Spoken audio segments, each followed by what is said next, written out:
Halo Sobat SKS, selamat datang di podcast Sharing Kuliah Santai. Podcast ini merupakan program yang dipersembahkan oleh Fakultas Keguruan dan Ilmu Pendidikan. Podcast ini nantinya akan menjadi wadah bagi mahasiswa untuk menyampaikan aspirasi, mendapatkan penjelasan lebih dalam tentang mata kuliah, atau berbagi pengalaman dengan dosen-dosen Fakultas Keguruan dan Ilmu Pendidikan. Nah, kali ini kita akan membahas tentang teknik wawancara dan penulisan berita bersama saya Salwa Sabila dari angkatan 2023 Program Studi Pendidikan Bahasa dan Sastra Indonesia. Nah, pada pembahasan kali ini kita sudah bersama Dr. Randa Mursia Ekawati, Magister Humaniora atau yang biasa kita panggil Bu Mursia. Beliau merupakan dosen PBSI yang mengampu mata kuliah jurnalistik. Nah, Bu Mursia langsung saja bisa memperkenalkan diri kepada Sobat SKS. Halo Sobat SKS, saya Dr. Mursia Ekawati MHum. Karena pengalaman saya pernah menjadi wartawan, saya dipercaya untuk mengampu mata kuliah peminatan kejurnalistikan di Program Studi Pendidikan Bahasa dan Sastra Indonesia FKIP Untidar. Wah, ternyata Bu Mursia memiliki pengalaman di bidang jurnalistik ya Bu. Mungkin bisa cerita sedikit dulu tentang pengalamannya di bidang tersebut Bu. Tahun 1988 saya lulus S1 dari Fakultas Sastra Universitas UNS, ya, UNS Solo.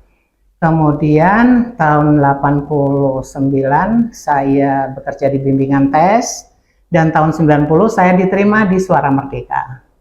Di Suara Merdeka 2 tahun, kemudian saya hijrah ke Berita Buana, Koran Nasional, tapi di Biro Jogja. Begitu Mbak. Oke, baik. Pengalaman yang sangat bagus ya Bu Mursia. Nah, sebelum kita masuk lebih jauh, kita semua tahu bahwa teknik wawancara merupakan salah satu hal yang penting dalam bidang jurnalistik. Nah, tapi seberapa penting sih sebenarnya teknik wawancara ini? Bu Mursia mungkin bisa menjelaskan mengapa teknik wawancara itu penting dalam bidang jurnalistik. Oke, karena salah satu untuk penggalian berita adalah dengan wawancara.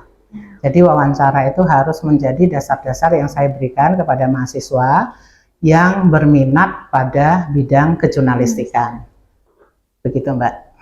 Oh, jadi teknik jurnalistik ini digunakan dalam teknik wawancara ini digunakan emang sangat penting dalam dunia jurnalistik seperti itu ya Bu, untuk menggali berita-berita seperti itu.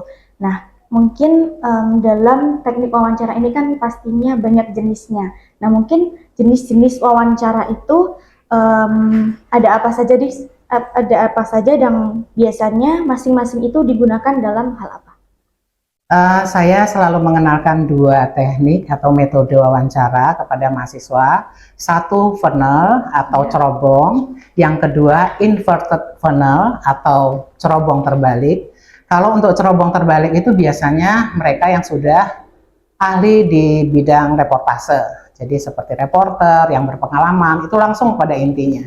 Tetapi untuk mahasiswa, untuk pemula, untuk mempelajari wawancara, saya sarankan untuk menggunakan teknik funnel atau cerobong. Jadi menggunakan latar belakang dulu, berbasa-basi dulu dengan narasumber supaya terbangun kedekatan gitu ya, sehingga wawancaranya nanti lancar, tidak tegang, tidak kaku dan sebagainya. Oke, seperti itu ya Bu. Jadi jenis-jenis wawancara itu disesuaikan juga dengan kapasitas orangnya, seperti itu ya Bu. Kapasitas orangnya. Betul. Lalu setelah kita mengetahui teknik wawancara, lalu jenis-jenis wawancara, selanjutnya terkait dengan penentuan narasumber. Nah, mungkin bagaimana sih kita sebagai para calon jurnalis ketika ingin menggali berita yang akurat, itu cara memilih narasumber yang baik itu seperti apa? Untuk pada awalnya, untuk teknik wawancara dan penulisan berita, saya selalu menyarankan kepada mahasiswa, cari teman sebaya yang memiliki prestasi, yang memiliki keunikan, dan sebagainya. Bahkan pedagang-pedagang pun boleh diwawancarai, gitu ya. Artinya mahasiswa melatih dulu keterampilan mereka untuk menggali informasi sebanyak-banyaknya sehingga wawancaranya itu berbobot. Kemudian dari hasil wawancara nanti kemudian bisa dijadikan berita, tapi tentu saja bukan hard news, tapi soft news seperti feature dan lain-lain. Oh, oke, baik. Berarti dalam memilih narasumber itu kita harus menggali terlebih dahulu seperti itu ya, Bu. Nah, mungkin biasanya bagaimana cara kita kayak mencarinya atau cara kita untuk gimana sih narasumber itu yang cocok seperti itu, Bu? Nah, mahasiswa bisa berkreativitas mencari teman, apakah dia duta bahasa, apakah dia berprestasi di bidang olahraga, kepenulisan, misalnya juara menulis esai, juara menulis puisi, dan sebagainya itu. Itu bisa jadi salah satu hal yang dikedepankan pada saat wawancara. Oh, mahasiswa yang ini mempunyai nilai lebih untuk diangkat menjadi suatu berita walaupun itu soft news. Oh, oke, baik. Berarti setelah kita mengetahui teknik wawancara, jenis wawancara, dan cara pemilihan narasumber, selanjutnya bagaimana sih agar ketika di lapangan atau saat melakukan wawancara itu berjalan dengan maksimal atau sukses? Iya, itu ada tips dan trik. Ya, memang butuh latihan gitu ya, butuh latihan dan hal-hal yang natural. Makanya saya bebaskan wawancara dimanapun boleh, tidak harus di dalam ruangan, di luar ruangan. Yang penting tidak noisy, tidak rame gitu ya, suara latar belakangnya.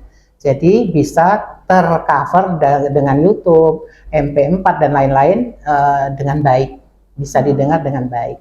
Oke, baik. Berarti kalau kita ingin sukses wawancara, selain narasumber yang baik, kita juga harus memilih tempat yang baik juga ya, Bu.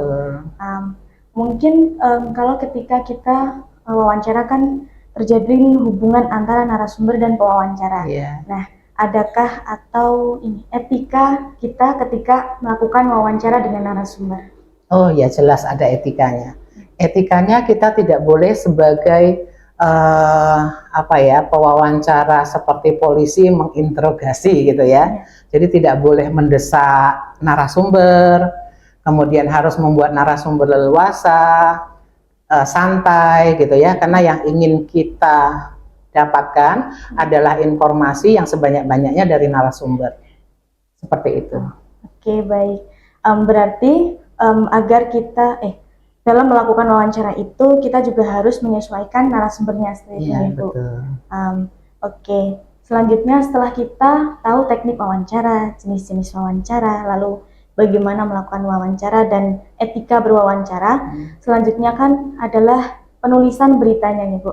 Bagaimana cara kita menulis berita yang baik sesuai dengan informasi yang kita dapat dari narasumber kita? Ya, jadi kita menuliskan berita yang ingin didengar oleh khalayak, gitu ya.